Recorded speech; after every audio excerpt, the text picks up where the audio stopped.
Le roi des herbes.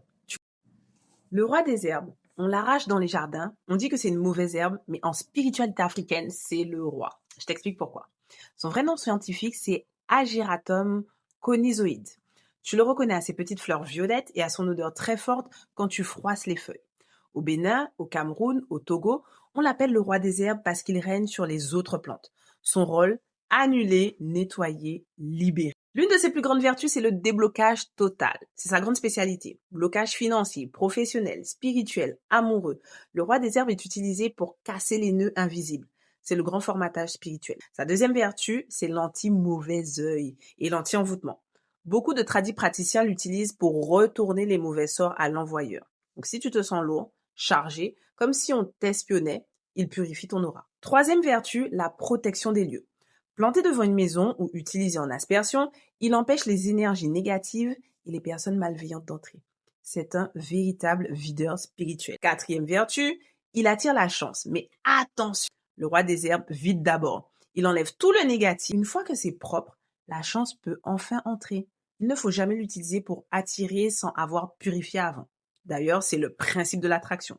On nettoie, ensuite on attire. Alors comment l'utiliser concrètement? Le premier rituel, c'est le bain de 7 jours.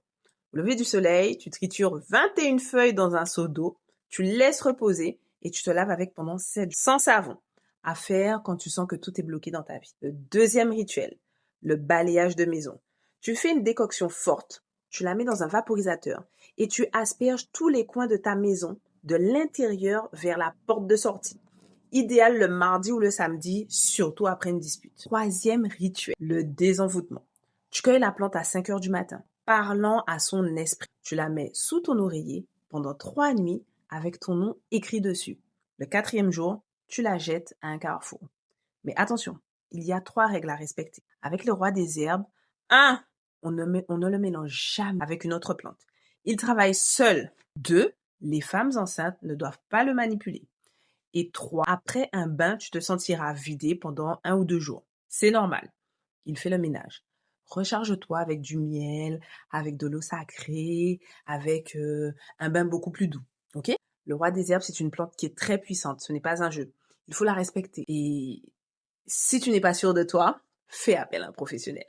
Sinon, tu connaissais cette plante ou pas?